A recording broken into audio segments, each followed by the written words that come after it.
Imagine um país onde 96% de toda a terra é um deserto morto e implacável. 95 milhões de pessoas vivem espremidas em uma faixa estreita de terra, presas pela geografia há milhares de anos. Para não sufocar, essa nação decidiu fazer o impossível: rasgar o coração do Saara com um rio artificial de 10 bilhões de dólares. Como engenheiros construíram uma veia de água de 114 quilômetros, onde o chão engole tudo, sob um calor capaz de derreter equipamentos? Vamos descobrir agora. Quando fechamos os olhos e pensamos no Egito, a primeira imagem que vem à mente são as pirâmides, aqueles monumentos eternos de um mundo antigo. Mas a realidade hoje é muito mais dura e urgente. Uma nação com mais de 110 milhões de habitantes enfrenta uma crise silenciosa. Quase toda a população está empacotada em menos de 5% do território nacional, aglomerada ao longo das margens do Nilo. O resto é areia, um mar infinito e vazio do deserto do Saara. À medida que a população explode, a terra para cultivar comida está desaparecendo. O país se viu diante de uma pergunta brutal de vida ou morte: como levar a água, que é a fonte da vida, para lugares onde a chuva nunca cai? A resposta veio em 2021. E foi uma resposta de proporções faraônicas. O governo lançou o projeto do Novo Delta. Não é apenas uma obra, é um plano de sobrevivência com um investimento total superior a 10 bilhões de dólares americanos. A ambição aqui é assustadora. O projeto envolve a construção de centenas de quilômetros de canais artificiais, infraestrutura hídrica pesada e a gigantesca estação de bombeamento El Hammam. O coração desse sistema é um canal principal que se estende por mais de 170 quilômetros através do deserto virgem. Mas não para por aí. Há canais secundários, tubulações enterradas como veias ocultas, reservatórios estratégicos e um sistema de gestão de água tão inteligente que é monitorado por satélites e sensores em tempo real. O objetivo final não é apenas plantar trigo ou milho. O Egito quer redesenhar o mapa. Eles querem criar um delta inteiramente novo, redistribuir milhões de pessoas e garantir que haverá comida na mesa para o século 21. Eles estão empurrando a civilização para dentro das areias brancas e hostis. A batalha física contra a natureza começou oficialmente quando as máquinas tocaram o solo para criar um rio artificial de 114 quilômetros. A missão era transportar água dos trechos inferiores do Nilo para o meio do nada. A escala dessa operação exigiu uma mobilização de guerra. O governo convocou um exército de mais de 12 mil trabalhadores. Imagine centenas de caminhões pesados, escavadeiras e tratores rugindo em uníssono, operando sem parar. Durante as fases mais críticas, o deserto parecia uma cidade móvel de aço e poeira. Longos comboios de máquinas formavam linhas no horizonte, trabalhando 24 horas por dia, 7 dias por semana. Rotas de transporte, pontos de reabastecimento de combustível e oficinas de manutenção foram montados ali mesmo, na areia, para que o trabalho nunca parasse. Mas o terreno era o inimigo. Eles estavam construindo sobre areia movediça e dunas que mudam de lugar com o vento. Centenas de tratores foram usados para decapitar dunas gigantes e nivelar cumes altos, redistribuindo a areia para preencher os vales. O objetivo era criar uma superfície plana, dura e estável, capaz de suportar o peso de máquinas monstruosas sem afundar. Cada centímetro dessa terra foi nivelado sob a supervisão rigorosa de engenheiros de topografia. Eles checavam as elevações constantemente, garantindo que a uniformidade fosse mantida por centenas de quilômetros. Uma vez que o solo arenoso se estabilizou, após meses de trabalho, centenas de escavadeiras começaram a esculpir o leito do rio. Ele foi desenhado com uma forma de U larga, com um fundo de 45 metros de largura e uma profundidade de 7 metros. Isso permite que a água flua naturalmente, sem precisar de força bruta em todos os pontos. A quantidade de terra movida é difícil de compreender. Cerca de 70 mil toneladas de areia e solo eram removidas todos os dias. Tudo isso acontecia sob um sol que elevava a temperatura para mais de 46 graus Celsius. Homens e máquinas cozinhavam sob o calor, e a precisão exigida era insana. A inclinação longitudinal de toda a rota tinha uma tolerância de apenas 1 polegada a cada 100 pés. Estamos falando de uma precisão cirúrgica em uma escala continental, controlada por lasers a cada 50 metros. Mas cavar um buraco na areia não cria um rio, cria apenas um sumidouro. A areia do deserto bebe água instantaneamente. Por isso, a próxima etapa, a impermeabilização, foi crítica. Era preciso criar uma pele artificial para o deserto. Primeiro, o leito do rio e as encostas laterais foram umedecidos e nivelados. Uma camada de areia fina de 5 centímetros foi espalhada para criar uma base macia. Em seguida veio a armadura. Lajes de concreto de 10 a 12 centímetros de espessura foram fundidas em seções gigantescas. Entre cada placa de concreto foram deixadas juntas de expansão. Por quê? Porque no deserto, a temperatura muda drasticamente do dia para a noite, e o concreto precisa de espaço para respirar, expandir e contrair sem rachar. Essas juntas foram seladas com betume quente, garantindo que nem uma gota de água escapasse. Nas áreas onde o solo era mais fraco e traiçoeiro, os engenheiros foram além. Eles instalaram uma membrana impermeável de polietileno de alta densidade, ancorada com pinos de aço sob o concreto. Isso é uma proteção dupla, garantindo durabilidade por décadas. No total, mais de 124 quilômetros desse rio foram blindados com concreto, formando um dos maiores sistemas de impermeabilização já vistos no norte da África. E para proteger essa obra-prima da areia que voa com o vento, as margens foram plantadas com grama vetiver, criando uma barreira viva. Visto do espaço, o que antes era areia dourada, agora é cortado por uma fita prateada de concreto, pronta para receber a vida. A água é uma força poderosa, e controlar seu fluxo através do deserto exige mais do que apenas um canal aberto. Era preciso construir freios e pulmões para o sistema. O próximo passo foi a construção de reservatórios reguladores intermediários. Eles servem para desacelerar a água e controlar o fluxo. Imagine escavar o chão bruto em camadas para criar uma bacia gigante, grande o suficiente para cobrir 3 campos de futebol padrão. Cada reservatório cobre cerca de 2 hectares. O fundo dessas bacias foi compactado e revestido com aquela mesma membrana impermeável e betume para evitar que o solo cedesse sob o peso da água. Sobre essa membrana, grandes painéis de concreto foram instalados, transformando o buraco em uma piscina indestrutível. Todas as juntas foram seladas para garantir que essa estrutura aguente décadas de uso sem vazamentos. Depois, vieram as estruturas de controle de entrada e saída. São portões maciços que permitem aos operadores decidir exatamente quanta água vai para onde. Mas o verdadeiro desafio foi construir a barragem de controle de água. A fundação teve que ser escavada profundamente na areia. Uma floresta de aço de reforço foi instalada, criando um esqueleto denso para o concreto. O concreto foi bombeado continuamente, camada por camada, para criar uma estrutura monolítica, sem emendas fracas. Quando o concreto secou e as formas foram retiradas, revelou-se uma estrutura de controle imponente. Mas o concreto sozinho não controla a água. Grandes seções de tubos de aço foram levantadas por guindastes e alinhadas com precisão milimétrica nas aberturas da barragem. Os flanges dos tubos foram pressionados contra placas de base e apertados com parafusos de alta resistência. A equipe de engenharia teve que equilibrar a força de aperto em torno de toda a circunferência para evitar qualquer desalinhamento. Cada parafuso, cada junta, foi inspecionado para garantir que a água só vá para onde deve ir. Para levar a água ainda mais longe, para as profundezas das zonas agrícolas, canais abertos não eram suficientes. A água evaporaria ou se perderia. A solução foi construir um sistema vascular de aço, tubulações gigantes enterradas sob a areia. Estamos falando de tubos que variam de 1,5 metro a 3 metros de diâmetro. Eles são grandes o suficiente para você caminhar dentro deles.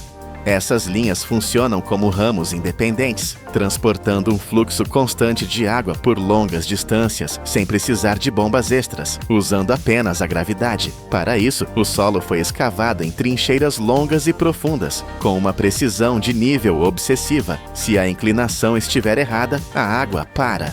As seções de tubos de aço com dezenas de metros de comprimento foram entregues no meio do deserto e baixadas nas valas por guindastes pesados. Antes de serem unidas, cada seção foi alinhada ao longo de um eixo comum. E então começou o show de luzes. A soldagem. As conexões foram feitas usando soldagem de circunferência completa, 360 graus. Robôs de soldagem e soldadores experientes garantiram que os tubos se tornassem um tubo contínuo e infinito. Cada solda foi inspecionada com ultrassom e testes de pressão. Um único vazamento aqui seria catastrófico. Depois de montada, a tubulação foi limpa e coberta com areia fina para protegê-la do peso da terra acima. Finalmente, as trincheiras foram fechadas, escondendo essas veias de aço sob o deserto, protegidas para sempre. Com o esqueleto de concreto e as veias de aço prontos, faltava apenas o coração. E esse coração é a estação de bombeamento inteligente construída perto do Nilo. Ela é equipada com unidades de bomba submersível de alta capacidade, monstros mecânicos conectados a bacias de entrada de concreto. O cérebro dessa estação é um sistema de controle elétrico central, com inversores de frequência variável. Sensores de pressão, nível e fluxo enviam dados em tempo real, permitindo que as bombas acelerem ou desacelerem automaticamente, economizando energia e garantindo que a água flua suavemente. Após anos de luta contra o calor e a areia, chegou o momento da verdade. As comportas foram abertas.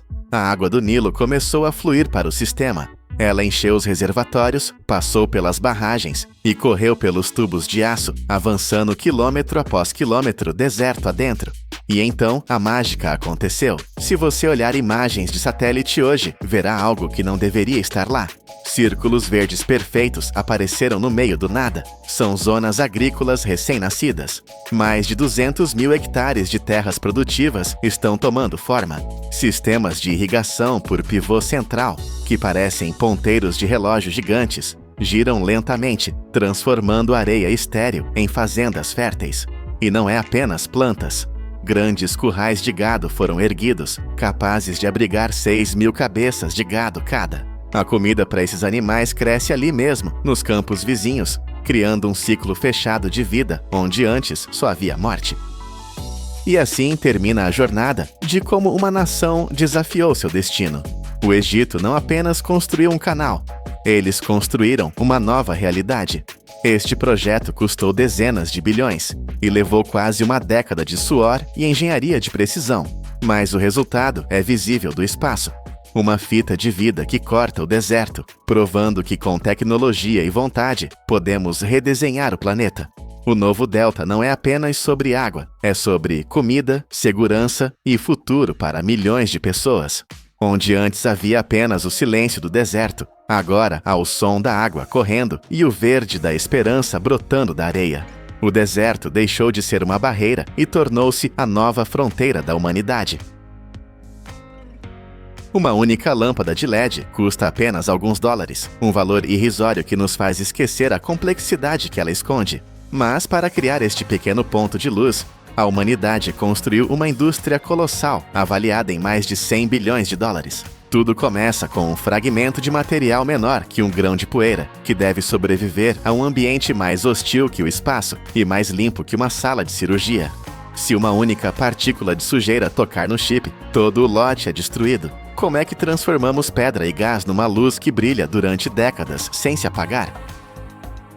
Durante quase toda a história moderna, a civilização aceitou uma troca brutal e ineficiente. Para vencer a escuridão, precisávamos queimar coisas. As lâmpadas incandescentes de Thomas Edison, que dominaram o mundo por um século, eram na verdade aquecedores que por acidente emitiam luz. Elas desperdiçavam 90% da energia apenas a gerar calor, transformando eletricidade em temperatura em vez de iluminação. Depois vieram as lâmpadas fluorescentes, mais eficientes, mais cheias de mercúrio tóxico e com uma luz fria e trêmula. O mundo industrial ansiava por algo melhor. Precisávamos de uma fonte de luz que fosse digital, fria e praticamente eterna. Foi dessa necessidade urgente que nasceu a tecnologia do diodo emissor de luz, o LED. Mas o caminho não foi fácil. Durante décadas, o LED foi o primo pobre da iluminação. Ele era fraco, incapaz de iluminar uma sala. Servia apenas como aquelas pequenas luzes vermelhas indicadoras em televisões ou painéis de controlo. A humanidade estava presa. Para criar luz branca pura, precisávamos de 3 cores primárias: vermelho, verde e azul. Tínhamos o vermelho e o verde, mas o LED azul era o santo grau impossível da física. Sem o azul, não havia branco. Sem o branco, não havia revolução. Foi apenas em 1994, num laboratório no Japão, que a barreira foi quebrada. A criação do LED azul de alto brilho mudou tudo. Foi o momento em que deixamos de depender do fogo e do gás para iluminar as nossas cidades e passamos a dominar o movimento dos eletrões. A jornada física de cada lâmpada começa não numa fábrica de vidro, mas numa base de cristal. O coração de cada LED é cultivado sobre um disco de safira artificial. A safira é escolhida não pela sua beleza, mas pela sua dureza extrema e capacidade de suportar o inferno térmico que está por vir. Mas antes que qualquer trabalho possa começar, os seres humanos devem entrar no ambiente mais controlado da face da Terra. A fábrica de chips opera dentro do que chamamos de sala limpa. E este termo não é um exagero. O ar aqui dentro é filtrado de tal forma que é 1000 vezes mais limpo do que uma sala de cirurgia hospitalar. Neste mundo microscópico, o maior inimigo da engenharia não é uma falha mecânica, mas sim a poeira. Uma única partícula de pele humana, um único fio de cabelo ou um grão de pó invisível a olho nu seria como um asteroide a colidir com uma cidade. Se cair sobre o disco de safira, arruína milhares de chips instantaneamente. É por isso que os trabalhadores se vestem como astronautas. Eles usam fatos de corpo inteiro, capuzes duplos, máscaras filtrantes e botas antiestáticas. Nenhuma pele fica exposta. Antes de cruzar a porta blindada, eles passam por chuveiros de ar de alta pressão que arrancam qualquer contaminante restante. Só quando o ambiente atinge a perfeição absoluta é que os discos de safira são retirados dos contentores selados, prontos para a transformação. Agora a magia invisível começa. Os discos de safira são colocados dentro de reatores gigantes que operam a temperaturas extremas, muito acima dos 1000 graus Celsius. Gases raros e perigosos contendo galho e nitrogênio são bombeados para dentro destas câmaras. No calor intenso, a química transforma-se em estrutura física. Os gases cristalizam-se sobre a safira, não como uma pintura, mas átomo por átomo. Eles formam camadas ultrafinas, perfeitamente alinhadas, criando uma estrutura tipo sanduíche, que é mais fina do que a membrana de uma célula. É aqui que nasce a junção PN. O local exato onde, no futuro, a eletricidade colidirá para criar um fotão de luz. Mas, neste momento, o disco parece apenas um espelho liso. Para o olho humano, nada mudou. Mas, sob um microscópio potente, vemos que aquela superfície lisa é, na verdade, um campo de batalha potencial para milhões de eletrões.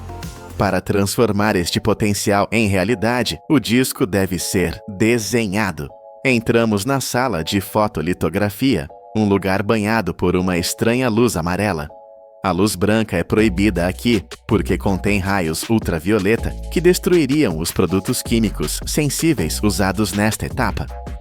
Um material líquido sensível à luz é espalhado sobre o disco giratório. Em seguida, uma máquina projeta padrões de circuitos microscópicos usando luz ultravioleta, queimando o design do chip na superfície com uma precisão alucinante. Estamos a falar de margens de erro menores que um micrômetro. Se o alinhamento falhar por uma fração da espessura de uma bactéria, todo o disco, que vale milhares de dólares, vai para o lixo. Ácidos corrosivos lavam as partes indesejadas, deixando para trás um mapa complexo de cidades em miniatura. O disco é então bombardeado com metal vaporizado, num vácuo profundo para criar os contatos elétricos. Agora, aquela única bolacha de safira contém dezenas de milhares de chips de LED funcionais, todos amontoados à espera de liberdade. Chegamos a um dos momentos mais tensos e visualmente satisfatórios de todo o processo. Temos milhares de chips numa única placa sólida. Como os separamos sem destruir a sua estrutura interna frágil? Serras mecânicas seriam demasiado brutas. A resposta é a luz concentrada. Um sistema de laser de alta energia dispara pulsos rápidos e cirúrgicos sobre o disco. O laser não toca fisicamente no material. Ele vaporiza canais microscópicos entre cada chip, desenhando uma grelha perfeita. Após o corte a laser, acontece algo espetacular. O disco cortado é colocado sobre uma película adesiva elástica, muitas vezes chamada de fita azul. Uma máquina conhecida como expansor de cristal agarra as bordas desta fita e puxa uniformemente em todas as 4 direções. Para quem observa, parece magia. O que era uma massa sólida, de repente, expande-se.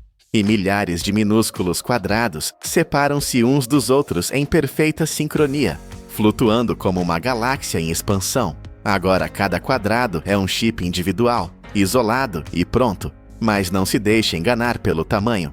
Cada um destes pontos é menor que a ponta de uma agulha, medindo apenas alguns décimos de milímetro. No entanto, dentro desse grão de areia tecnológico, existe toda a arquitetura necessária para converter eletricidade em luz. Agora que os chips estão separados, eles precisam de uma casa. Entramos na fase de montagem robótica, onde a velocidade se encontra com a precisão absoluta. Braços robóticos movendo-se tão rápido que se tornam um borrão para os olhos, descem sobre a fita expandida. Eles usam vácuo para aspirar cada chip microscópico e colocá-lo na sua estrutura final de metal. Mas apenas colocar não é suficiente, é preciso colar. Uma agulha dispensa uma gota de cola condutora térmica. A quantidade é tão pequena que é quase imensurável, mas é vital. Esta cola não serve apenas para segurar o chip. Ela é o sistema de refrigeração. Se houver bolhas de ar na cola, o chip sobreaquecerá e morrerá em poucas horas. Uma vez colado e curado no forno, o chip está seguro, mas está isolado. Ele precisa de energia. É aqui que entra o material mais nobre da Terra para conduzir a eletricidade: o ouro. As máquinas de wire bonding realizam uma costura industrial em escala microscópica. Elas usam um fio de ouro com 99% de pureza. Este fio é tão fino, cerca de 20 micrômetros, que é 5 vezes mais fino que um fio de cabelo humano. Se você espirrasse perto dele, ele poderia partir-se. A máquina opera num ritmo frenético, fazendo várias ligações por segundo. Ela derrete a ponta do fio de ouro numa bola microscópica, esmaga-a contra o chip usando ultrassom, puxa o fio criando um arco perfeito e solda a outra ponta no terminal de metal. Tudo isto acontece num piscar de olhos. Câmaras de alta velocidade verificam cada conexão. Se o arco do fio for demasiado alto, ele tocará na lente. Se for demasiado baixo, partir-se-á com o calor. É uma dança mecânica de perfeição, repetida milhões de vezes por dia. Aqui está um segredo que a maioria das pessoas desconhece. Os chips de LED que acabamos de montar não produzem luz branca. Se os ligássemos agora, veríamos apenas uma luz azul intensa e profunda. Mas ninguém quer iluminar a sua sala de estar com luz azul. Então, como criamos o branco brilhante que usamos todos os dias? A resposta é pura alquimia química.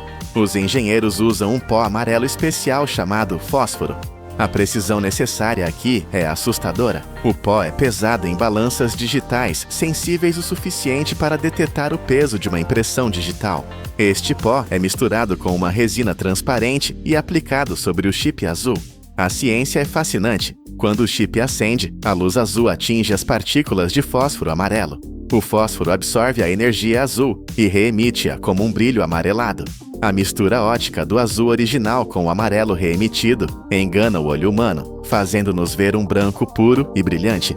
As máquinas de dosagem depositam esta mistura líquida sobre cada chip. O volume da gota deve ser exato até o milionésimo de litro. Se a gota for demasiado espessa, a luz ficará amarela e baça. Se for demasiado fina, a luz ficará azulada e fria. É este equilíbrio delicado que define se a lâmpada terá aquela cor quente aconchegante ou a cor fria de escritório. O nosso chip agora gera luz branca, mas ainda é extremamente frágil. O fio de ouro pode ser rompido com um sopro e o fósforo é sensível à umidade. Precisamos de uma armadura. Os componentes são levados para a moldagem, onde resina epóxi líquida é injetada em moldes de aço de alta precisão. É aqui que o LED ganha a sua forma familiar, aquela cúpula transparente e dura. Os moldes cheios viajam para fornos longos, onde cozinham a 150 graus Celsius. O calor transforma o líquido numa cápsula sólida, transparente como vidro, mas inquebrável como pedra. Esta lente não serve apenas para proteção. Ela é desenhada oticamente para focar ou espalhar a luz, dependendo da aplicação. Finalmente, as tiras de LED saem do forno. Uma máquina de corte separa cada unidade, cortando as conexões de metal com a força de uma guilhotina. Agora temos LEDs individuais. Mas será que funcionam? Eles passam pelo teste final a uma velocidade alucinante. Cada LED é ligado por uma fração de segundo. Sensores óticos medem a sua cor exata, o seu brilho e a sua voltagem. Neste estágio final acontece a classificação. Nem todos os LEDs nascem iguais. Alguns brilham um pouco mais, outros têm um tom ligeiramente diferente. Máquinas pneumáticas disparam jatos de ar, soprando cada LED para caixas diferentes com base na sua performance. Isso garante que quando você compra uma fita de LED ou uma lâmpada, todas as luzes tenham exatamente a mesma cor e intensidade. É o controle de qualidade levado ao extremo. E assim a jornada termina. Começamos com gases invisíveis e um disco de pedra bruta. Atravessamos salas mais limpas que hospitais, usamos lasers para cortar o imperceptível, costuramos com ouro mais fino que cabelo e usamos química para mudar a cor da própria luz. O resultado é um dispositivo pequeno, barato e robusto, pronto para ser enviado para qualquer canto do planeta. Hoje, estas pequenas peças de engenharia iluminam as nossas casas, os ecrãs dos nossos telemóveis, os faróis dos nossos carros e as ruas das nossas cidades. O que antes era apenas uma luz vermelha fraca num painel de controlo, agora é a estrela principal que baniu a escuridão da noite. Uma indústria de 100 bilhões de dólares, construída sobre a precisão do micrômetro, provando que a verdadeira escala da inovação humana não está no tamanho das nossas máquinas, mas no nosso domínio sobre o invisível. O Saara não é apenas um deserto, é um reator térmico gigantesco onde a areia atinge temperaturas de 70 graus Celsius, o suficiente para cozinhar a própria estrutura da vida. Neste inferno, as nossas melhores tentativas de salvar o planeta falharam. Bilhões de árvores morreram. Exércitos de abelhas trazidas como salvadoras viram suas casas de cera derreterem como velas. A humanidade estava perdendo a guerra contra a areia, até que decidimos parar de lutar contra a natureza e começar a usar a geometria. Descubra como simples buracos em forma de lua estão fazendo o que a alta tecnologia não conseguiu: parar o deserto e trazer a água de volta aos mortos. Para compreender por que essa descoberta é tão chocante, precisamos olhar para o que tentamos fazer antes. Durante anos, cientistas e ecologistas depositaram suas esperanças em uma criatura minúscula mas poderosa: a abelha. Pode parecer estranho pensar em um inseto como uma ferramenta industrial, mas as abelhas são a infraestrutura invisível do nosso mundo. Quase um terço de tudo o que você come no café da manhã, no almoço e no jantar depende diretamente do trabalho incansável dessas operárias voadoras.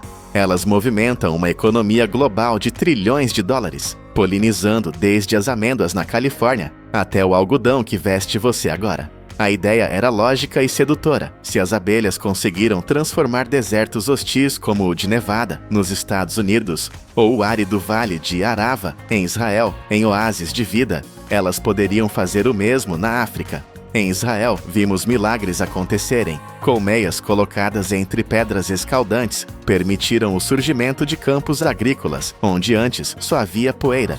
A abelha atua como uma faísca biológica. Ela voa, poliniza, permite que as plantas se reproduzam e, lentamente, a vida se agarra ao solo. A esperança era que, ao trazer rainhas geneticamente fortes e colônias inteiras para a borda do Saara, poderíamos iniciar uma reação em cadeia. Imaginava-se que as abelhas conectariam manchas isoladas de vegetação, criando corredores verdes que impediriam o avanço da areia. Era um plano bonito.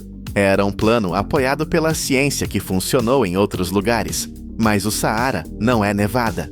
O Saara não é Israel. O Saara é uma besta climática completamente diferente, e ele tinha uma surpresa brutal reservada para a biologia.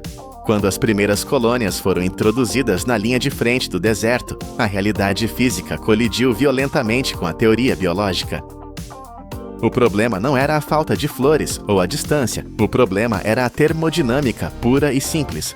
Uma colmeia de abelhas é uma maravilha da engenharia natural, projetada para operar a uma temperatura interna precisa de 35 graus Celsius. É como o corpo humano. Se ficar muito mais quente que isso, os sistemas começam a falhar. Quando o ar do deserto sobe para 40 ou 45 graus, as abelhas entram em modo de emergência. Elas deixam de coletar néctar e passam a buscar apenas água. Elas se alinham na entrada da colmeia e batem as asas furiosamente, agindo como ventiladores vivos para tentar resfriar o berçário onde suas larvas estão crescendo. É um esforço heróico, consumindo cada gota de energia que elas têm. Mas no Saara, o calor não dá trégua. O solo, aquela areia infinita que se estende até o horizonte, atinge temperaturas de 70 graus Celsius. Isso é mais quente do que a água que sai do seu chuveiro. É calor suficiente para causar queimaduras na pele humana em segundos. Diante dessa fornalha, a biologia da abelha não tem chance. A cera, o material de que são feitos os favos, começa a perder sua rigidez. Imagine a estrutura da sua casa começando a amolecer. O teto cede, as paredes entortam. Dentro da colmeia, o caos se instala. O mel aquecido torna-se líquido demais. A cera derrete e desaba, sufocando a colônia sob o peso do seu próprio lar destruído. Mesmo as abelhas mais duronas do mundo, acostumadas ao calor da África Oriental, não conseguem sobreviver quando sua casa se transforma em um túmulo de cera derretida.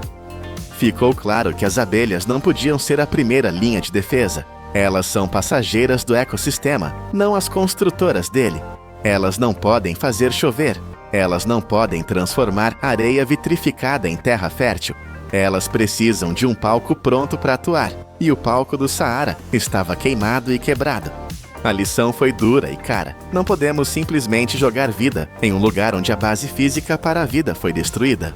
Precisávamos olhar para baixo, para o chão que estava matando tudo o que tentávamos plantar. A verdadeira catástrofe na região do Sahel, a zona que separa o deserto da savana, não é a seca absoluta como muitos pensam. Chove no Sahel. Todos os anos, tempestades violentas despejam milhões de litros de água sobre a região. O problema é o que acontece quando essa água atinge o chão. Décadas de sol implacável, combinadas com o peso de milhões de cabeças de gado pisoteando a terra, transformaram o solo. O que deveria ser uma esponja macia e absorvente virou uma crosta dura, impermeável como o concreto de uma rodovia. Quando a chuva cai, ela não entra. Ela bate nessa carapaça dura e corre.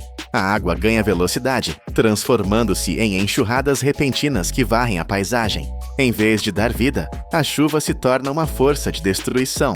Ela age como uma lixa gigante, raspando os últimos milímetros de solo fértil que ainda restavam e levando tudo para os rios e finalmente para o oceano.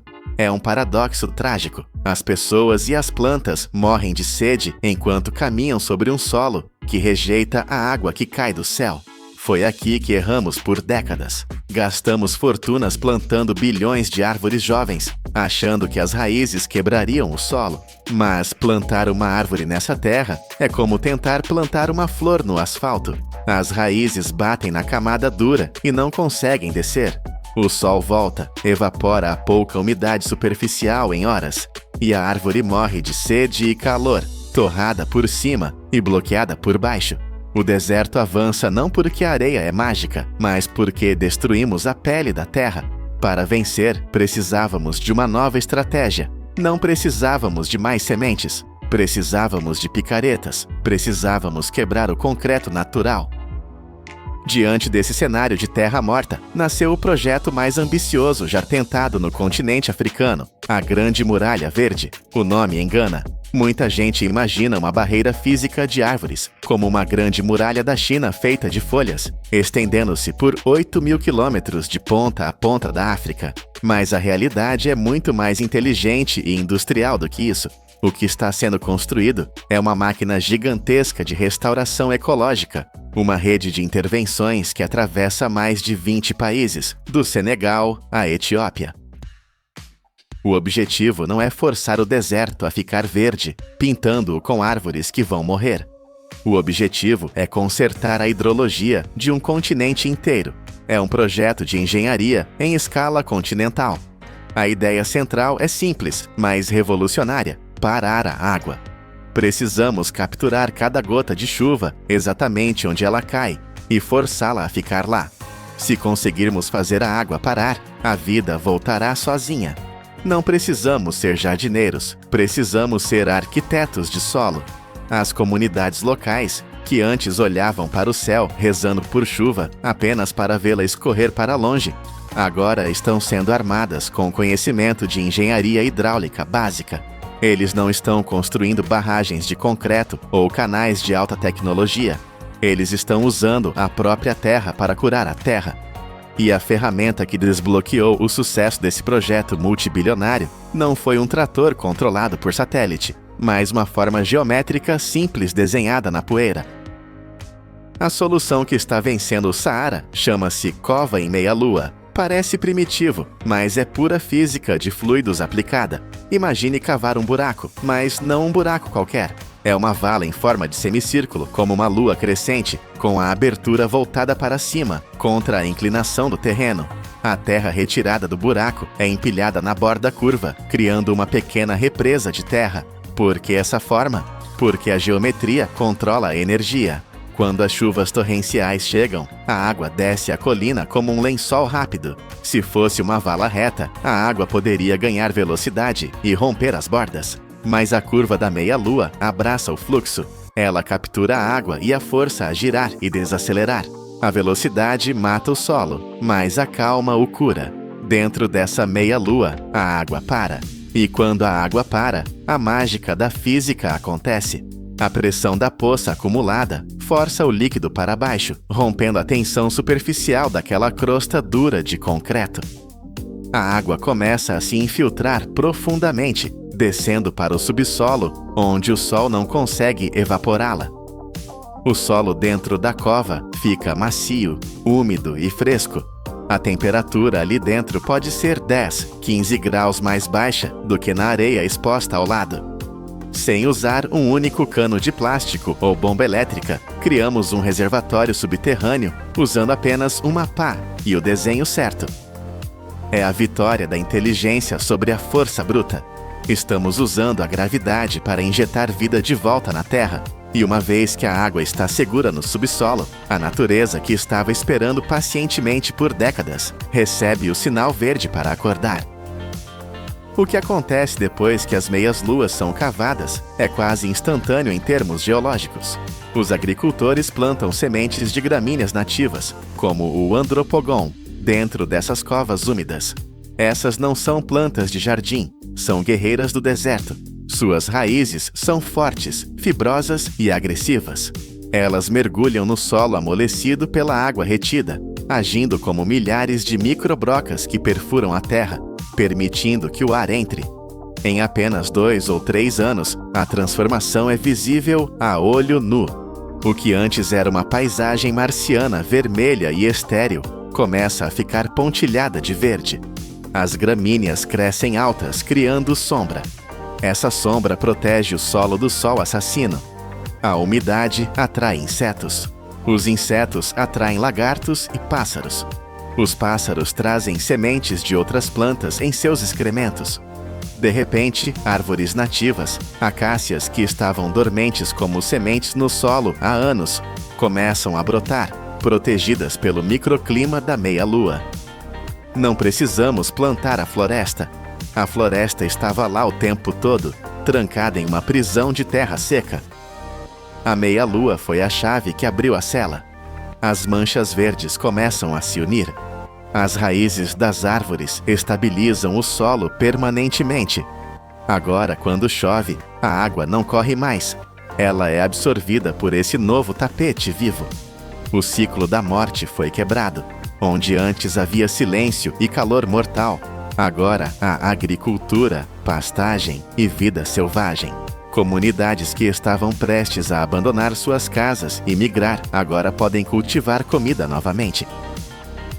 Começamos esta jornada com uma imagem de desesperança, o maior deserto do mundo derretendo nossas tecnologias e ignorando nossos esforços biológicos. O Saara provou que é mais forte que nossas abelhas e mais quente que nossa coragem, mas no final ele não foi páreo para a engenhosidade humana simples. Não vencemos o deserto lutando contra ele. Vencemos entendendo. Descobrimos que para trazer o verde de volta, primeiro tínhamos que dominar o marrom, a terra e a lama. As covas em meia-lua, espalhadas por milhares de quilômetros, são a prova de que grandes problemas nem sempre exigem soluções complexas e caras.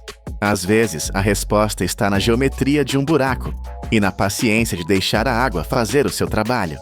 A grande muralha verde está se erguendo, não tijolo por tijolo, mas cova por cova, provando que mesmo o solo mais duro pode ser quebrado para dar passagem à vida. O deserto recua, a humanidade avança e o equilíbrio é restaurado, tudo começando com um simples desenho na areia. Eu sou o narrador do poder da indústria, e se você sentiu o peso dessa transformação, deixe seu comentário e inscreva-se para mais histórias onde a engenharia muda o destino do nosso planeta. Nós a chamamos de grama, o alimento favorito dos pandas, uma planta oca que balança com o vento. Mas se você esmagar essa mesma planta com uma pressão de 120 toneladas, ela se transforma em um monólito mais duro que o carvalho e capaz de substituir o aço. O bambu cresce 30 centímetros por dia, mas a indústria aprendeu a travá-lo no tempo. Como transformamos 200 milhões de toneladas de tubos verdes em uma fábrica de aço verde que movimenta bilhões de dólares? Tudo começa com uma explosão de vida nas florestas tropicais da Ásia, onde o ciclo da natureza opera em uma velocidade que desafia a lógica. Enquanto uma árvore de madeira nobre leva décadas, 30 ou 40 anos, para atingir o tamanho de corte, o bambu completa sua jornada em apenas 3 anos. É uma corrida biológica frenética. Imagine estar no meio dessa floresta. Você quase pode ouvir a planta crescendo, esticando-se em direção ao sol, a uma taxa de 30 centímetros a cada 24 horas. Mas colher essa abundância não é um passeio no parque, é uma operação logística de escala militar. Estamos falando de remover anualmente 200 milhões de toneladas de hastes, que se erguem a alturas de 6 a 10 vezes maiores que um ser humano. A colheita é uma batalha entre a eficiência mecânica e a sabedoria agrícola. Nas grandes plantações industriais, o som ensurdecedor das motosserras domina o ar, cortando as hastes horizontalmente para a máxima velocidade. Mas essa brutalidade tem um preço. O corte reto permite que a água da chuva se acumule no toco, apodrecendo a raiz e matando a planta para sempre. É por isso que nas encostas mais valiosas, a tecnologia recua para dar lugar à habilidade humana. Trabalhadores experientes com movimentos rápidos e precisos usam facões afiados para golpear a base do bambu em um ângulo inclinado perfeito.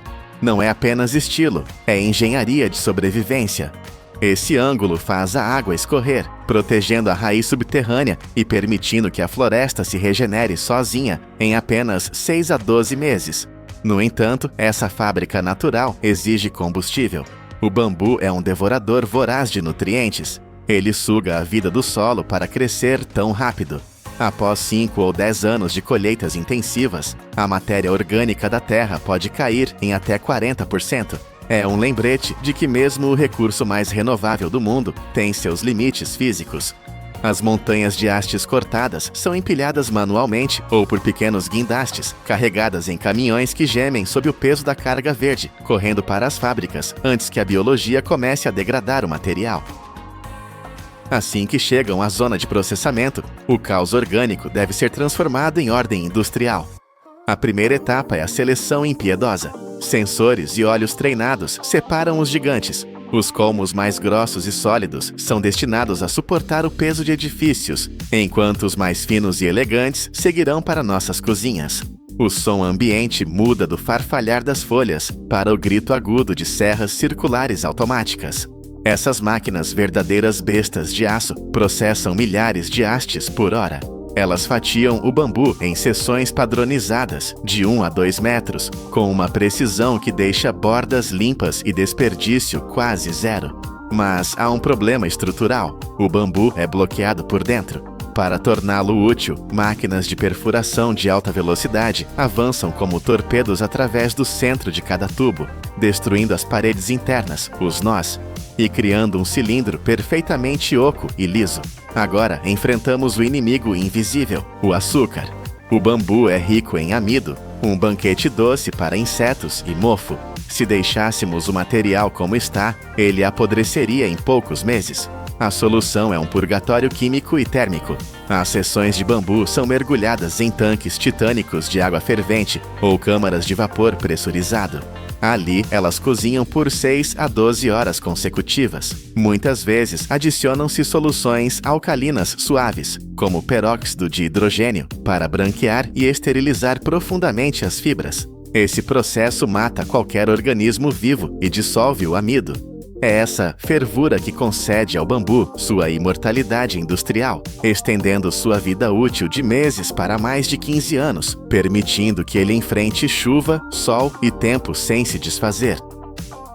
Com o material agora estéril e durável, começa a transformação geométrica.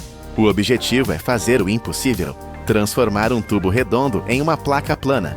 O bambu é dividido em tiras longas e finas, que passam por plainas de precisão que removem a casca verde e a pele interna, deixando apenas a carne dourada da madeira.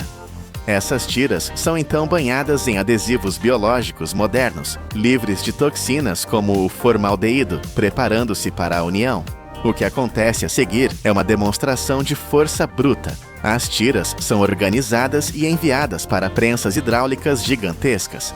Imagine o peso de uma locomotiva concentrada em uma única mesa. A máquina aplica uma pressão esmagadora, de 80 a 120 toneladas, combinada com um calor intenso. Sob essa força, as tiras individuais deixam de existir. Elas se fundem, os espaços vazios desaparecem e a cola penetra em cada poro microscópico. Quando a prensa se abre, não vemos mais plantas, mas painéis sólidos e pesados. Após o resfriamento, essas chapas são lixadas e polidas até brilharem como vidro. Este é o compensado de engenharia. Parece madeira nobre, tem a textura da natureza, mas foi forjado com a precisão de uma linha de montagem automotiva. Mas para sustentar o mundo moderno, às vezes precisamos de algo mais forte que a madeira. Precisamos de algo que compita com o concreto e o aço. Bem-vindos ao nascimento do Strand Woven Bamboo, ou bambu trançado de alta densidade, o verdadeiro titã desta indústria. Aqui, o processo é violento. Em vez de cortar tiras organizadas, trituradores industriais esmagam o bambu, reduzindo a planta a feixes de fibras longas e ásperas. A estrutura original é completamente aniquilada para que possamos construir uma melhor. Essas fibras soltas, agora parecendo uma massa de fios desordenados, são mergulhadas em resinas de alta resistência e secas até o ponto exato de umidade. A mágica acontece na prensagem. As fibras são dispostas em camadas, cruzadas em direções diferentes para criar uma malha inquebrável e enviadas para prensas ainda mais poderosas que as anteriores. O calor sobe, a pressão atinge níveis estratosféricos e a mistura de fibra e resina se torna um bloco único. O resultado é um material com uma densidade tão alta que afunda na água. Ele é 25% mais duro que o carvalho ou a teca, as madeiras mais nobres do mundo. É uma rocha orgânica, imune a rachaduras, cupins e umidade. Este superbloco custa caro, chegando a $2.000 por metro cúbico, mas é o preço da eternidade. Ele é usado em vigas de arquitetura pesada e pisos de alto tráfego, provando que a grama pode ser a base das nossas cidades. Enquanto prensas colossais criam vigas em outra ala da fábrica, a batalha é travada no campo da precisão milimétrica. O bambu prova sua versatilidade ao ser moldado em objetos que tocam nossos lábios todos os dias. Placas sólidas daquele bambu prensado são alimentadas em máquinas de corte a laser de alta velocidade. Feixes de luz invisível queimam o material com precisão de microns, recortando centenas de colheres e garfos de uma única chapa em segundos. Não há serragem, apenas fumaça e a forma perfeita emergindo da madeira. Mas a engenharia atinge seu auge na produção de escovas de dente. Máquinas de controle numérico computadorizado, ou CNC, pegam pequenos blocos de bambu e os esculpem em cabos ergonômicos, cheios de curvas complexas, como se fossem feitos de plástico moldado. A etapa mais delicada é a inserção das cerdas. Brocas mais finas que uma agulha perfuram a cabeça da escova, criando furos minúsculos onde pinos de aço inoxidável ancoram as cerdas. Uma única linha de produção cospe 3.000 escovas por dia. Parece muito, mas é um grão de areia no deserto. O mundo descarta 3,5 bilhões de escovas de plástico por ano. O bambu está tentando lutar contra essa montanha de lixo, oferecendo uma alternativa que a Terra pode digerir, mas a escala do nosso consumo de plástico é o verdadeiro monstro a ser vencido. Às vezes, a tecnologia mais avançada é aquela que respeita o design original da natureza. Para fazer canudos, não precisamos esmagar ou colar nada. Precisamos apenas aperfeiçoar o tubo que a natureza nos deu. Mas não se engane, a simplicidade exige perfeição. De milhões de hastes, apenas as mais jovens, retas e com diâmetro entre 1 e 2 centímetros são selecionadas. O resto é descartado. A transformação de um caule selvagem em um utensílio seguro é obsessiva. Máquinas equipadas com escovas rotativas longas e finas penetram no interior de cada canudo, lixando as paredes internas a velocidades vertiginosas. Isso é crucial. Qualquer farpa interna poderia ser perigosa. O canudo deve ser tão liso por dentro quanto por fora. Após serem cozidos para esterilização e secos até atingirem 10% de umidade, lasers de alta definição gravam marcas e logotipos diretamente na casca, sem usar uma gota de tinta tóxica. É um produto elegante, reutilizável e totalmente natural. Mas a dura realidade do mercado é que os canudos de bambu natural representam apenas 3 a 5% das vendas globais. Eles perdem a guerra de preços para o plástico e até para as versões de papel, mostrando que ser o melhor nem sempre significa ser o mais popular. Em uma indústria que movimenta milhões de toneladas, o corte, o lixamento e a perfuração geram uma tempestade de poeira e sobras. O que fazemos com as montanhas de serragem? Em uma fábrica moderna, o conceito de lixo não existe. Sistemas de exaustão gigantescos sugam cada partícula de pó do ar, como pulmões mecânicos limpando o ambiente.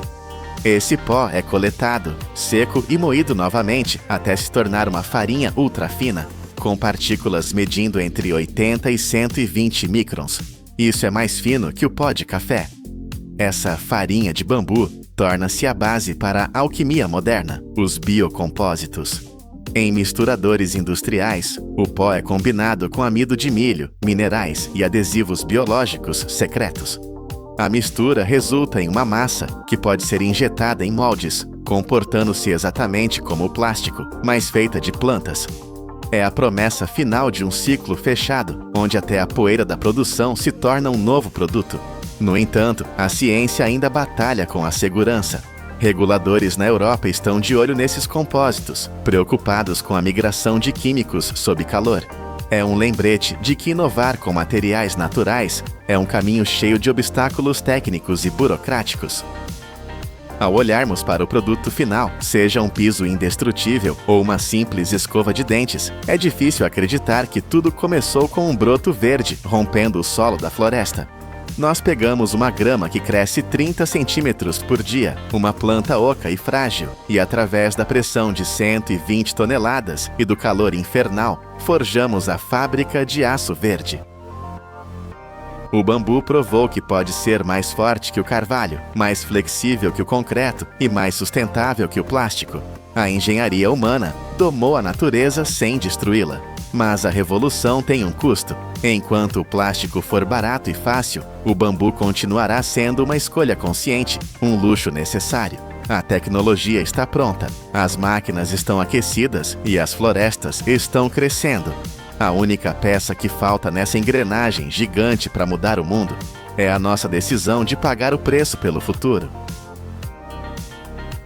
Imagine um material de construção capaz de suportar 2 horas num inferno de chamas diretas, sem ceder 1 milímetro, protegendo tudo o que está por trás. Agora, visualize algo que sequestra mais carbono da atmosfera do que uma floresta tropical densa. Durante quase 70 anos, este supermaterial foi banido, tratado como uma ameaça perigosa. Mas hoje, máquinas titânicas e precisão de nível micron transformam esta antiga erva daninha em arranha-céus à prova de fogo e tecidos mais fortes que o aço.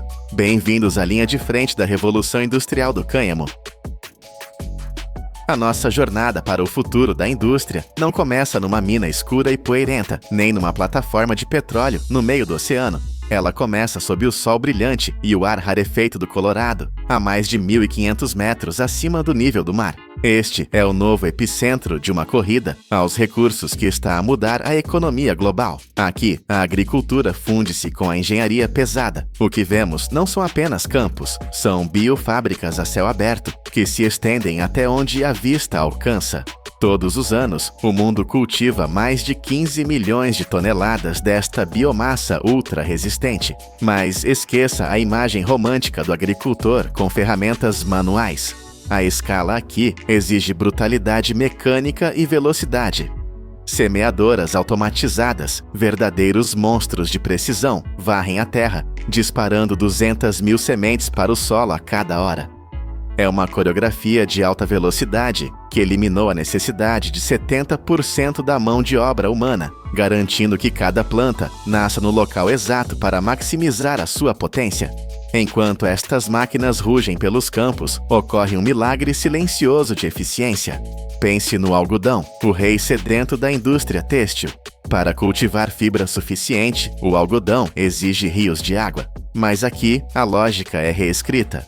O cânhamo necessita de 13 vezes menos água do que o algodão para produzir a mesma quantidade de material. Estamos a falar de apenas 1.500 litros para cada quilograma de fibra, uma poupança que vale ouro num mundo cada vez mais seco. E a performance desta mina verde não para por aí. Cada hectare destas plantas funciona como uma máquina de vácuo atmosférico, sugando de 2 a 4 vezes mais dióxido de carbono do que uma floresta tropical madura. Em apenas um mês, as fileiras de plantas fecham-se completamente, criando um mar verde de biomassa. Quando o final do verão chega ao Vale de São Luís, mais de 6.500 hectares atingem a maturidade biológica simultaneamente. É um momento de tensão crítica. Milhões de toneladas de matéria-prima estão prontas. Se não forem colhidas com a tecnologia certa, todo este potencial perde-se. É hora de trazer a artilharia pesada. A colheita do cânhamo é uma bifurcação tecnológica. O destino da planta, se vai vestir um humano ou sustentar um edifício, é decidido pela lâmina que a corta. Não existe uma abordagem única. Existe apenas a ferramenta certa para a missão certa.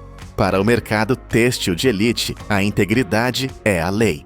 Ceifeiras especializadas, que parecem ter saído de um filme de ficção científica, avançam pelos campos. A sua missão é cirúrgica: cortar as hastes rente ao solo, preservando o seu comprimento total titânico de 2,5 metros a 3,5 metros. Estas máquinas não apenas cortam, elas executam uma manobra complexa de alinhamento, deitando cada haste na mesma direção. Esta técnica, conhecida como corte e alinhamento, é vital. Ela impede que as fibras preciosas se torçam ou partam, preservando mais de 80% do valor da fibra ali mesmo, no calor do campo. Uma vez no chão, a natureza assume o turno da noite. Num processo chamado maceração, a umidade do solo e o orvalho trabalham para dissolver a pectina, a cola biológica que prende a fibra à madeira interna. É uma decomposição controlada de 2 a 6 semanas, essencial para preparar o material para as máquinas violentas que virão a seguir. Mas do outro lado do espectro, se o objetivo é construir o betão do futuro, a delicadeza é substituída pela força bruta imediata. Entram em cena as colhedoras de forragem e os sistemas de decorticação de campo.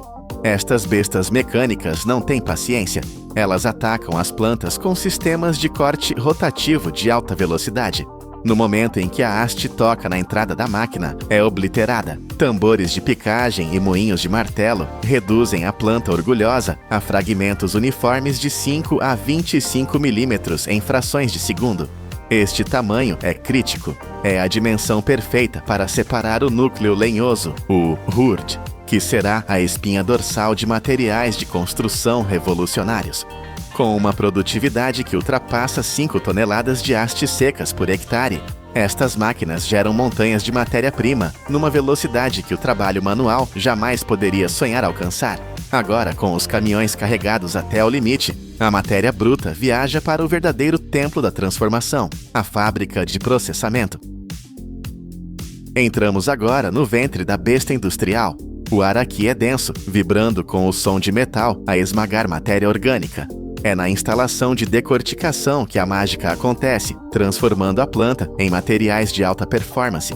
As hastes secas são alimentadas no decorticador, uma máquina desenhada para aplicar violência calculada. Rolos que giram em direções opostas e tambores de esmagamento agarram o material. A força é imensa. Através de compressão, cisalhamento e oscilação contínua, a máquina descasca a fibra externa resistente, separando-a do núcleo lenhoso interno. É uma separação física brutal, mas necessária. O núcleo esponjoso, que constitui quase 60% da massa da planta, cai através de um sistema de peneiras e separadores de ar. Ventos artificiais sopram as impurezas e as fibras curtas, deixando para trás apenas o hurd limpo e uniforme. Este material, que parece madeira picada, está prestes a tornar-se pedra. No misturador industrial, o hurd é agitado para aumentar a aeração antes de encontrar o seu parceiro químico. A receita para o reinprete é uma ciência exata, não uma arte culinária. Uma parte de hurd, uma parte e meia de aglutinante de cal e 2 partes de água. Esta mistura não cria um bloco de cimento inerte, cria um monólito vivo. Quando projetado ou moldado em paredes, o material seca ao longo de 7 a 10 dias, petrificando numa estrutura sem juntas. E aqui está o verdadeiro choque. Esta parede respira. Ela regula a umidade e a temperatura da casa, tornando-a fresca no verão e quente no inverno. Mas o teste supremo é o fogo. Enquanto o betão tradicional pode estalar e explodir sob calor extremo, uma parede de emprete ri-se das chamas. Ela suporta mais de 2 horas de exposição contínua ao fogo, sem perder a integridade estrutural e sem libertar fumos tóxicos. É uma fortaleza biológica, já adotada em mais de 40 mil edifícios, que continua a absorver carbono, mesmo depois de construída. Mas deixamos para trás a armadura exterior da planta, a fibra que é mais forte que o aço da natureza. A sua jornada está apenas a começar. Se o núcleo é a pedra, a fibra externa, ou bast fiber, é o cabo de aço. Mas ao sair do campo, ela é uma confusão de fios ásperos e desorganizados. Para competir com os têxteis mais finos do mundo, ela precisa de passar por uma metamorfose mecânica de precisão absoluta. No portão da fábrica, sensores rejeitam qualquer haste que tenha mais de 18% de umidade ou esteja fraturada. Apenas a elite entra. O material aprovado mergulha no sistema de cardagem, e é aqui que a engenharia atinge um nível de complexidade hipnotizante. Imagine cilindros metálicos gigantescos, cobertos por milhares de agulhas de aço afiadas como bisturis. Eles giram furiosamente, penteando a fibra. Mas não é um simples pentear. Uma única linha de produção executa mais de 20 milhões de microações de cardagem a cada hora. 20 milhões. É um número que desafia a compreensão. É uma tempestade de aço sobre a fibra. A cada passagem, as agulhas desemaranham os nós, limpam as impurezas profundas e esticam o material. A força aplicada é calibrada para separar, mas nunca quebrar.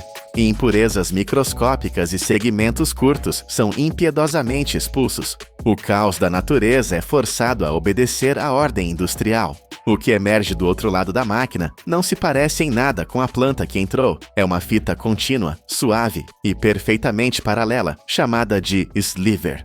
As fibras agora correm lado a lado, como soldados em formação, prontas para o próximo desafio. Elas foram limpas e ordenadas, mas para suportar a tensão do mundo real, elas precisam de ser unidas. É hora de testar os limites da física na fiação. A fita de fibra é suave, mas ainda carece de estrutura. Ela entra agora no sistema de estiragem, onde múltiplas fitas são combinadas e puxadas para criar uma densidade uniforme. É o momento de calmaria antes da tempestade de velocidade. A fibra preparada avança para a fase de fiação, onde a magia da torção acontece. Primeiro, ela é suavemente torcida numa pré-forma chamada mecha, ganhando resistência suficiente para não se partir sob tensão. Mas a verdadeira ação acontece nas máquinas de fiação de anel. Aqui, a velocidade é a rainha. Os fusos giram num borrão invisível. A fibra é esticada, reduzida em espessura e torcida com uma força tremenda para trancar as fibras umas nas outras. O ritmo é alucinante. Uma única máquina moderna cospe mais de 150 mil metros de fio por hora. 150 quilômetros de fio, criados a cada 60 minutos.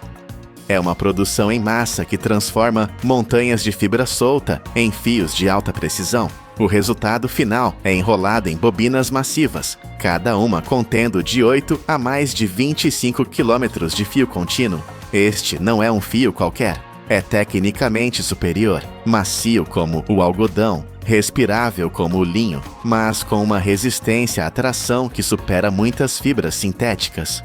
Ele está pronto para ser tecido em roupas indestrutíveis, compósitos para carros ou materiais industriais. A transformação está completa. A planta tornou-se produto. Ao deixar a fábrica, estas bobinas e blocos de construção entram numa economia global sedenta por mudança. O mercado da moda de cânhamo já está a explodir, aproximando-se da marca de 6 mil milhões de dólares. Mas o verdadeiro valor não está apenas no dinheiro, está no legado. Pense numa t-shirt de poliéster. Ela vai durar centenas de anos no aterro, libertando microplásticos. Agora pegue numa t-shirt feita desta fibra de cânhamo. Se a atirar para a terra, ela desaparece completamente, decompondo-se em apenas 6 a 8 meses. Sem lixo tóxico, sem vestígios. E o balanço final é o golpe de misericórdia nos materiais tradicionais. Cada tonelada desta fibra que produzimos não está a matar o planeta. Pelo contrário, durante o seu crescimento, ela absorveu quase 2 toneladas de dióxido de carbono. Estamos a falar de um impacto ambiental positivo líquido. É uma indústria que limpa o ar enquanto veste e abriga a população. Começamos com uma verdade desconfortável. Durante 70 anos, viramos as costas a este material, cegos por preconceitos e burocracia. Mas olhem agora para o que a engenharia moderna revelou. Transformamos sementes e sol em paredes que enfrentam o fogo sem queimar e em tecidos que voltam à terra sem poluir. O cânhamo não é apenas uma alternativa verde. É uma demonstração de força bruta e eficiência. Das máquinas que disparam sementes a velocidades vertiginosas, aos fusos que fiam quilômetros de linha por hora, provamos que a sustentabilidade não precisa de ser fraca. Ela pode ser colossal. Talvez, afinal, a tecnologia mais avançada do futuro estivesse a crescer debaixo dos nossos narizes o tempo todo.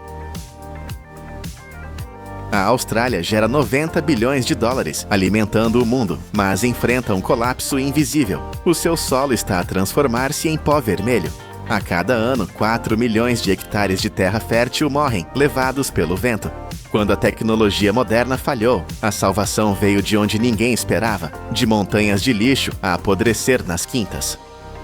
Como é que a lã suja, considerada um fardo inútil, se tornou o único escudo capaz de impedir que um continente inteiro se transforme num deserto absoluto? Bem-vindos ao vasto continente australiano. Imaginem uma terra que se estende por mais de 427 milhões de hectares. É uma escala difícil de conceber. Durante gerações, este foi o celeiro do Hemisfério Sul, uma máquina agrícola colossal que nunca parava. Mas se olharem para além do horizonte verde, verão as cicatrizes de uma guerra silenciosa. A Terra está a perder a batalha. A Austrália enfrenta um paradoxo brutal. É uma superpotência agrícola que está, literalmente, a perder o chão debaixo dos pés. Décadas de agricultura intensiva extraíram um preço terrível. O solo, que levou milênios a formar-se, perdeu mais de 60% da sua matéria orgânica. Em regiões críticas como Nova Gales do Sul, a vitalidade da terra caiu drasticamente em apenas 14 anos. O carbono orgânico, o combustível que mantém a terra viva, desapareceu. Sem ele, o solo perde a sua cola natural. Deixa de ser uma esponja rica e torna-se poeira solta e estéril. E quando a seca chega, o cenário torna-se apocalíptico. O vento não transporta apenas areia, ele arranca o futuro da nação. Em algumas áreas, tempestades de poeira removem até 1,8 toneladas de solo por hectare, todos os anos. Imaginem caminhões invisíveis a carregar a fertilidade da terra e a despejá-la no oceano, dia após dia. 6 milhões de hectares estão agora na zona vermelha, classificados com risco extremo de erosão. Outros 3,2 milhões estão a colapsar sob a degradação da água. Esta não é apenas uma crise ecológica, é uma tragédia humana. Em Queensland, famílias que cultivaram a mesma terra por gerações estão a abandonar as suas casas.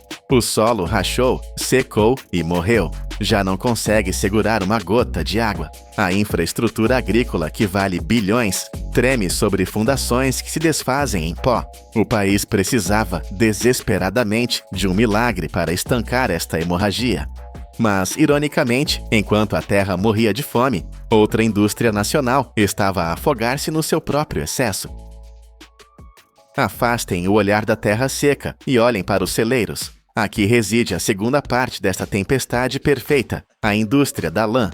Outrora, a Austrália era o reino da lã, onde a ovelha merino era sinônimo de ouro branco. As exportações ultrapassavam os 4 bilhões de dólares anuais. Mas o mercado global mudou, a procura caiu, os preços da lã bruta colapsaram. O que antes era um símbolo de riqueza tornou-se um pesadelo logístico. As previsões para 2024 mostram uma queda de produção de 12%. Fábricas fecharam, rotas de comércio pararam. Mas as ovelhas não pararam de produzir lã. O resultado é uma acumulação grotesca de resíduos. Todos os anos, cerca de 200 mil toneladas de lã de baixa qualidade acumulam-se nas quintas australianas. Esta não é a lã fina que vestimos, é lã suja, curta, cheia de detritos. É lixo. Para os agricultores, livrar-se disto é um custo insuportável. Eles não podem queimá-la facilmente e não podem enterrá-la em qualquer lugar. Então ela fica lá. Pilhas gigantescas de material fibroso a apodrecer ao sol e à chuva. Se deixada sozinha, a lã é teimosa. Pode levar de 3 a 5 anos para se decompor naturalmente. Imaginem o cheiro, o peso, o desperdício. Enquanto o solo a poucos metros de distância clama por nutrientes e estrutura, estas montanhas de proteínas complexas são tratadas como um fardo tóxico. Era um ciclo de perdas. Perda de dinheiro para armazenar o lixo e perda de terra fértil devido à erosão. Parecia não haver ligação entre os dois problemas. Até que alguém decidiu olhar não para a pilha de lixo, mas para a estrutura microscópica de uma única fibra. A viragem do jogo não aconteceu com maquinaria pesada, mas num laboratório silencioso. Os cientistas começaram a analisar a lã residual, não como têxtil, mas como material biológico. O que encontraram sob o microscópio foi uma obra-prima de engenharia natural.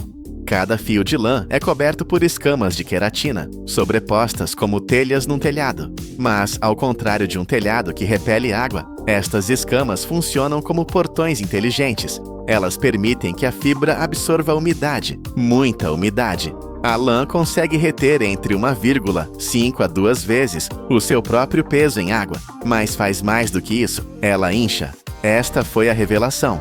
Quando a lã incha, ela muda fisicamente de forma. No solo, isto cria algo vital: espaço, bolsões de ar microscópicos. A terra compactada e sufocada da Austrália precisava desesperadamente de respirar. A lã oferecia uma maneira de bombear oxigênio para o subsolo, sem a necessidade de arados mecânicos pesados que destroem a estrutura da terra. Os testes iniciais em Nova Gales do Sul foram nada menos que chocantes. Os investigadores espalharam uma camada fina desta lã inútil sobre o solo degradado. Os sensores começaram a registrar dados que pareciam impossíveis. A evaporação da superfície, o grande inimigo num clima árido, caiu 35%.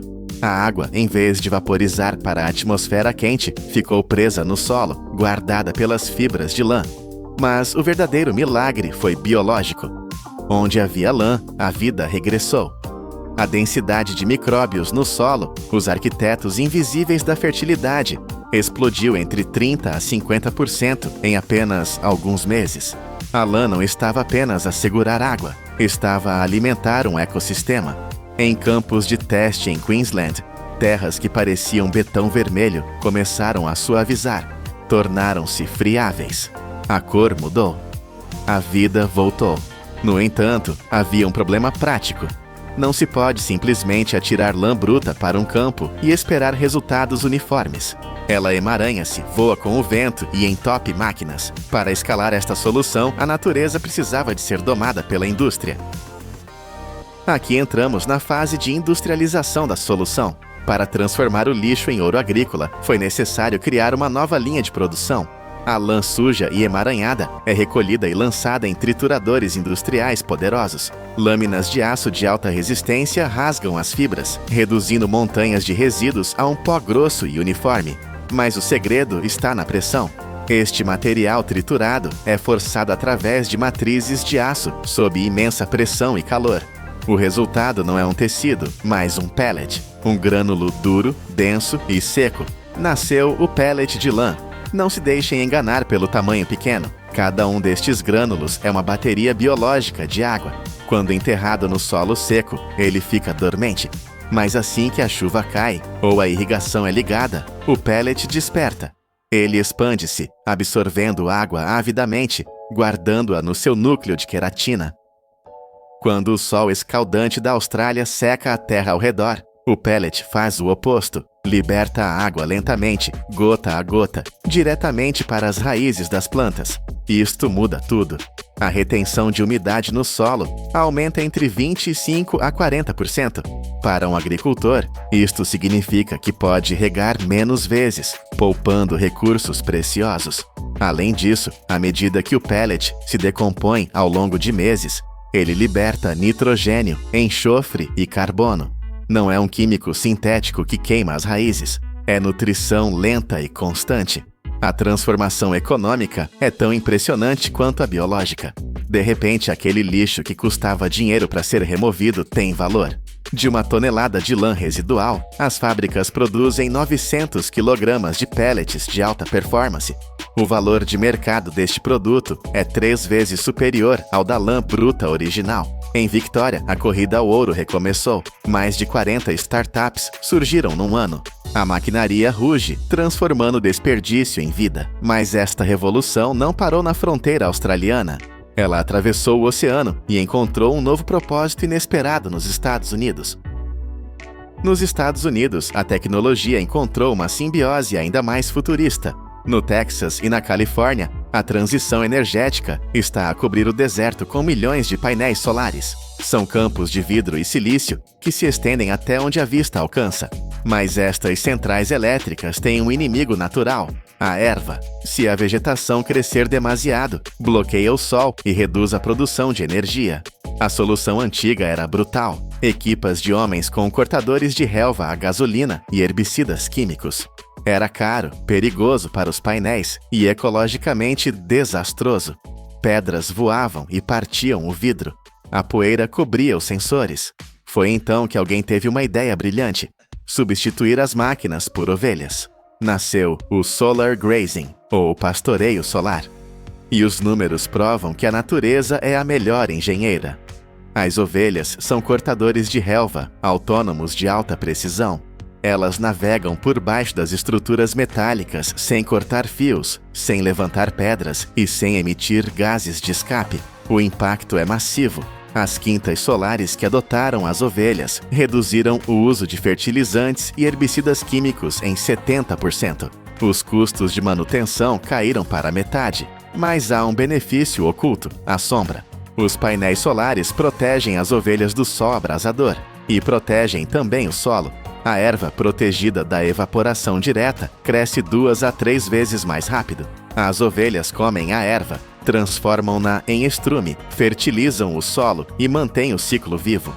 O solo sob os painéis, em vez de se tornar um terreno baldio estéril, está a recuperar a sua biodiversidade.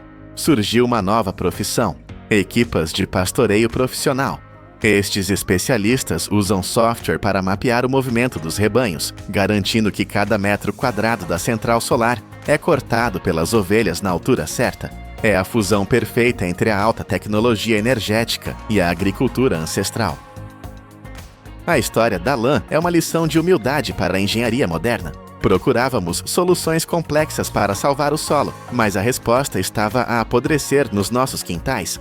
De um continente australiano à beira da exaustão até aos campos solares de alta tecnologia do Texas, um material considerado lixo tornou-se o guardião da terra. Hoje, esses pellets de lã e esses rebanhos não estão apenas a produzir fibra ou carne. Eles estão a construir um escudo contra a seca. Estão a provar que, num mundo de recursos finitos, o conceito de lixo é apenas uma falha de imaginação.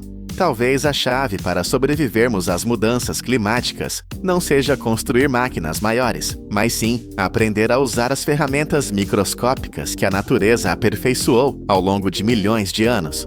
O velo que protege a ovelha do frio é agora a armadura que protege o nosso planeta do calor.